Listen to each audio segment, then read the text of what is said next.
Welcome back clean news. चलिए देखते हैं उत्तर प्रदेश की 25 फटाफट बड़ी खबरें। इससे पहले आप यूपी के किस जिले से न्यूज को देख रहे हैं हमें कमेंट बॉक्स में जरूर बताएं। साथ ही डेली अपडेट रहने के लिए चैनल को सब्सक्राइब कर बेल आइकन को दबाना ना भूलें। आज का लाइक एम 100 है, उम्मीद करते हैं आप पूरा कर देंगे। तो चलिए बढ़ते हैं खबरों की ओर। यूपी पंचायत चुनाव 2021 चुनाव की तारीखों के ऐलान से पहले गांव में शुरू हुआ पोस्टर वार। पंचायती चुनाव का आरक्षण घोषित होते ही भावी प्रत्याशियों के बीच पोस्टर वार शुरू हो गया। गांव में पोस्टरों से दीवारें पटने लगी है। प्रत्याशी होली और रमजान की मुबारकबाद देकर वोटरों को रिझाने का प्रयास कर रहे हैं। जनसंपर्क भी भावी प्रत्याशियों ने शुरू कर दिया है। पश्चिम यूपी के किसानों का छलका दर्द, बोले गन्ने की स्थिर कीमत, डीजल के बढ़ते दाम और आवारा मवेशियों से परेशान है। पश्चिम उत्तर प्रदेश का किसान इन दिनों 3 बातों को लेकर खासा परेशान है। वह आजकल गन्ने की स्थिर कीमत, डीजल के बढ़ते दाम और आवारा मवेशियों से परेशान है, जबकि वह केंद्र के 3 नए कृषि कानूनों को लेकर भी डर रहा है।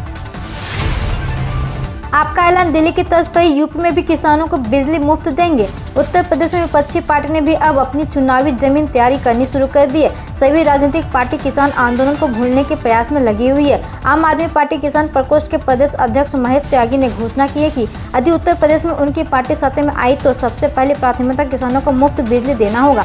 उसके बाद उत्तर प्रदेश के किसानों को ट्यूबलाइट का बिजली का बिल भरने की आवश्यकता नहीं होगी। यानी दिल्ली की तर्ज पर उत्तर प्रदेश में भी किसानों को बिजली मुफ्त दी जाएगी।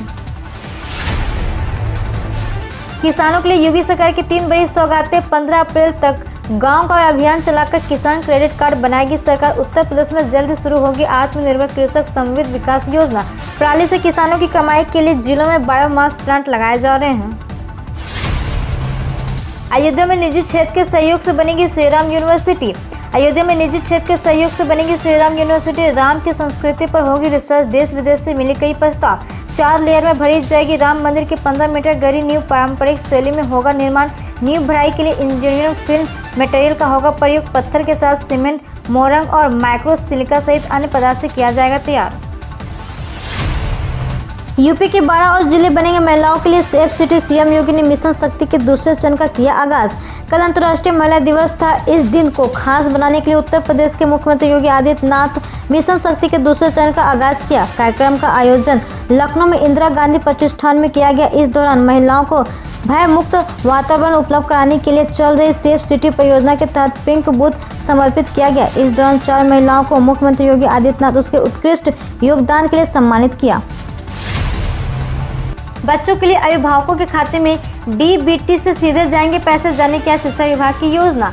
यूनिफॉर्म और स्कूल बैग की खरीदने के लिए अभिभावकों के खाते में जाएंगे पैसा। बेसिक शिक्षा विभाग ने प्रस्ताव तैयार कर सरकार के पास भेजा। योगी आदित्यनाथ सरकार के कैबिनेट की मंजूरी के बाद होगा लागू। होली से पहले केंद्रीय कर्मचारियों को मिल सकती अच्छी खबर। डीए को लेकर मोदी सरकार। उम्मीद जताई जा रही है कि सरकार केंद्रीय कर्मचारियों के हित में जल्द फैसला लेने का काम कर सकती है। महंगाई भत्ते में इजाफे की खबर से करीब 50 लाख केंद्रीय कर्मचारियों और 65 लाख पेंशन के चेहरे पर मुस्कान आ सकती है। केंद्र सरकार की ओर से कहा गया था कि पहले से 17% का जो हिसाब चल आ रहा है उसी के मुताबिक 2021 तक केंद्रीय कर्मचारियों को महंगाई भत्ते का भुगतान किया जाएगा। 1 साल से ज्यादा से कर्मचारी इंतजार कर रहे हैं और अब पूरे आसार है कि जल्दी केंद्रीय कर्मचारियों को सरकार अच्छी खबर देगी। स्कीम के तहत आपको मिल सकते हैं 4,000 रुपये 31 मार्च से पहले कराए रजिस्ट्रेशन। पीएम किसान सम्मान निधि स्कीम का फायदा लेने वाले किसानों की संख्या अब करीब 11,69,00,000 हो चुकी है। जो लोग अब तक पीएम किसान सम्मान निधि योजना में अपना रजिस्ट्रेशन नहीं करा पाए वे अगर 31 मार्च से पहले आवेदन कर देते हैं और यदि उनका यह आवेदन स्वीकार हो जाता है तो होली के बाद उन्हें 2,000 रुपये मिलेंगे ही। साथ में अप्रैल या मई में आपको दूसरी किस्त के रूप में 2,000 रुपये और मिल जाएंगे। इस तरह से उन्हें 4,000 रुपये एक साथ ही मिल जाएंगे। बता दें केंद्र सरकार साल में 3 बार इस स्कीम के तहत किसानों के खाते में 2-2 हज़ार रुपये ट्रांसफर करती है। अगर कोई नया किसान इससे जुड़ता है और आवेदन करता है तो सरकार लगातार 2 किस्तों की रकम उसे एक साथ दे सकती है। महिलाओं के लिए केंद्र सरकार चला रही ये 3 खास योजना आसानी से मिल जाएंगे 10,000 रुपये। वित्त मंत्रालय ने पिछले 7 वर्षों में अनेक योजनाएं शुरू की है जिसमें महिला सशक्तिकरण के लिए विशेष प्रावधान है। इन योजनाओं ने महिलाओं को आर्थिक रूप से सशक्त बनाना है ताकि वे बेहतर जीवन जी सके और उद्यमी बनने के अपने सपने को साकार कर सके। स्टैंड अप इंडिया स्कीम, इस स्कीम की शुरुआत 5 अप्रैल 2016 को की गई थी और इसका उद्देश्य ग्रामीण इलाकों में निचले स्तरों पर आर्थिक सशक्तिकरण और रोजगार के मौके बनाना, साथ ही कारोबार में बढ़ावा देना है। प्रधानमंत्री मुद्रा योजना। इस योजना की शुरुआत 8 अप्रैल 2015 को गैर कॉर्पोरेशन गैर कृषि लघु सूक्ष्म उद्योग के लिए 10 लाख रुपए तक की लोन राशि उपलब्ध कराने के लिए की गई थी।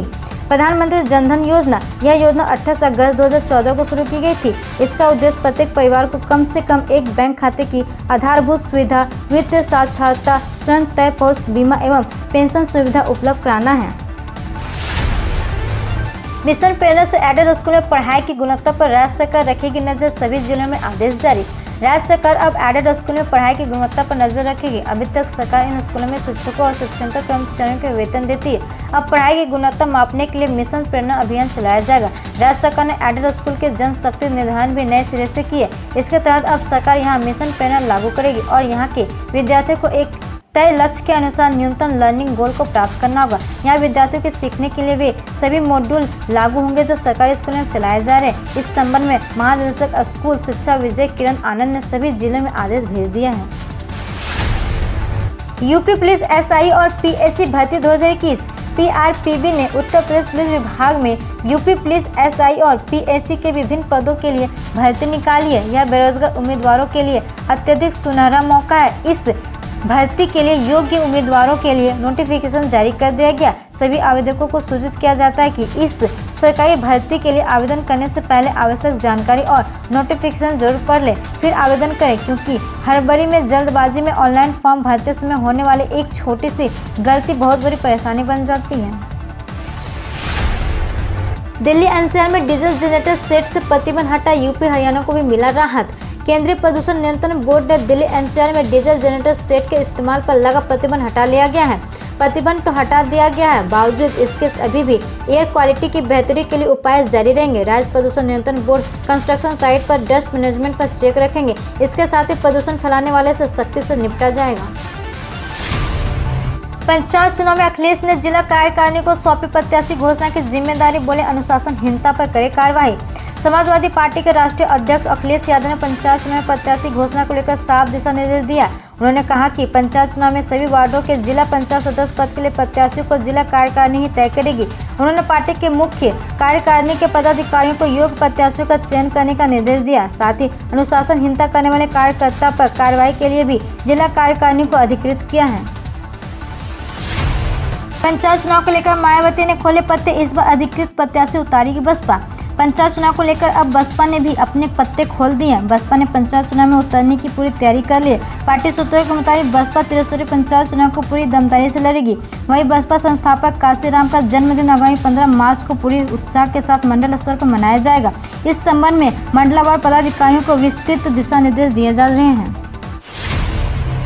पीएनबी ने किया ग्राहकों को अलर्ट। पीएनबी में हुए ओरिएंटल बैंक ऑफ कॉमर्स और यूनाइटेड बैंक ऑफ इंडिया के मर्जर के बाद 31 मार्च से ग्राहकों के पुराने IFSC कोड काम नहीं करेंगे। इसके साथ ही बैंक ने यह भी कहा है कि यूनाइटेड बैंक ऑफ इंडिया की मौजूदा चेकबुक केवल 31 मार्च 2021 तक मान्य रहेगी। 1 अप्रैल से ग्राहकों को नई चेकबुक का इस्तेमाल करना होगा। FD पर सीनियर सिटीजन को मिलेगा एक्स्ट्रा ब्याज। बैंक कुछ सिलेक्टेड मैच्योरिटी पीरियड वाली स्कीम पर सीनियर सिटीजन्स को एक्स्ट्रा ब्याज दे रही है। ग्राहकों को 0.50% तक एक्स्ट्रा ब्याज मिलेगा। इस पेशकश की डेडलाइन फिलहाल 31 मार्च 2021 से बता दें। SBI, HDFC बैंक और ICICI बैंक और बैंक ऑफ बड़ौदा अपने ग्राहकों को यह सुविधा दे रहे हैं। दिल्ली में और सस्ता हुआ सोना, यहाँ जानिए कल क्या था 10 ग्राम गोल्ड का रेट। अंतर्राष्ट्रीय बाजार में कमजोरी के रुख के चलते दिल्ली सराफा बाजार में सोने का भाव सोमवार को 122 रुपये की गिरावट के साथ 44,114 रुपये प्रति 10 ग्राम पर पहुंच गया। अंतर्राष्ट्रीय महिला दिवस पर सौगात, प्रदेश के सभी मंडल में बनेंगे महिला थाने।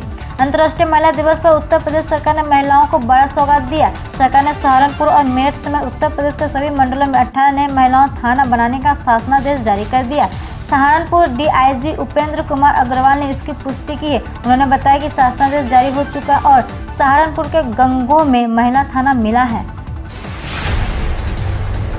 अयोध्या से बड़ी खबर, 44 लेयरों में भरी जाएगी राम मंदिर की 15 मीटर नींव। रामलला मंदिर की नींव खुदाई का कार्य तेज गति से चल रहा, 2/3 कार्य पूरा हो चुका। संभवतः इस माह के अंत तक यह कार्य पूरा हो जाएगा। इसके बाद 1 अप्रैल से नींव की भराई का कार्य प्रस्तावित है।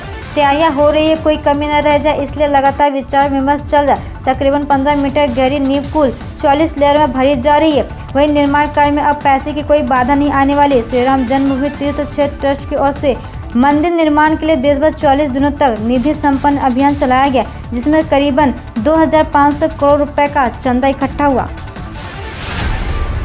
ट्रेन से यात्रा करते समय भूल से भी ना करें, यह काम नहीं तो ढीली करनी पड़ेगी जेब। रेल यात्रियों के लिए बेहद जरूरी खबर है, जरा से चूक आपको तगड़ा आर्थिक नुकसान पहुंचा सकती है। कोरोना महामारी के बाद रेलवे ने यात्री किराए में जहां बढ़ोतरी की, वहीं रेल यात्रा के दौरान मास्क नहीं लगाने वाले यात्रियों से रेलवे जुर्माना वसूल रहा। खबर के मुताबिक बीते 6 दिनों में पश्चिम रेलवे ने मास्क नहीं पहनने वाले यात्रियों से 8.5 लाख रुपए से अधिक का जुर्माना वसूला। एक अनुमान के मुताबिक हर दिन उत्तर प्रदेश के लाखों लोग रेल यात्रा करते, ऐसे में जब भी रेल यात्रा करें मास्क लगाना न भूलें। होली पर यूपी आने वाले लोगों के लिए योगी सरकार का नया आदेश, फोकस टेस्टिंग कराना अनिवार्य।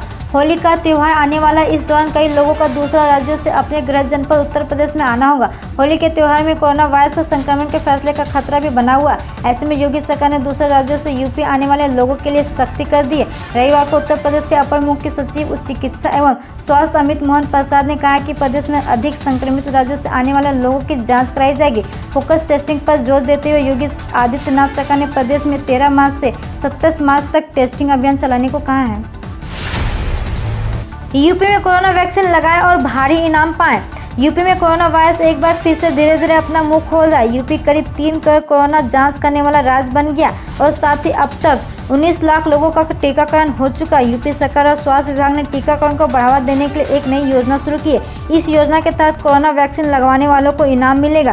स्वास्थ्य विभाग लकी ड्रग के जरिए विजयी व्यक्ति को चुनेगा। ब्रह्मपुत्र नदी पर बांध बनाने के काम में तेजी लाएगा चीन, भारत के लिए बढ़ेगी चुनौतियां। अपनी नापाक चाल से हर बार पड़ोसियों के साथ साथ अपने दोस्त मुल्कों को धोखा देने में माहिर चीन भारत के खिलाफ एक बार फिर से साजिश रचने में जुटा। लद्दाख सीमा पर जारी तनाव को कम करने के लिए तय समझौते के तहत उठाए जा रहे कदमों के बीच चीन ने एक नापाक चाल चलने का फैसला किया है। रेलवे से मदद और जानकारी के लिए अब रहेगा केवल एक नंबर। रेलवे में मदद के लिए अलग नंबर, शिकायत के लिए अलग नंबर और पूछताछ के लिए अलग नंबर याद रखने की जरूरत नहीं होगी, क्योंकि इसके लिए जल्द ही रेलवे की ओर से सभी नंबरों को केवल एक ही नंबर में मर्ज किया जा रहा है। जानकारी के अनुसार 1 अप्रैल से रेलवे सारे हेल्पलाइन नंबर बंद कर देगा और सिर्फ 139 हेल्पलाइन नंबर चालू रहेगा। इसी नंबर पर हर तरह की मदद और पूछताछ की सुविधा होगी। वैसे तो पिछले साल ही तमाम नंबर बंद कर दिए गए थे, लेकिन 139 और 182 हेल्पलाइन नंबर चालू था। रेल मंत्रालय ने एक रेल एक हेल्पलाइन 139 के नाम से एक सोशल मीडिया कैंपेन की चलाया है। हम रोज ऐसे ही न्यूज लाते रहेंगे, तो यदि आपने अभी तक क्लीन न्यूज को सब्सक्राइब नहीं किया है तो पहले फटाफट सब्सक्राइब कर लें, साथ ही बेल आइकन को दबा दें ताकि कोई अपडेट मिस ना हो।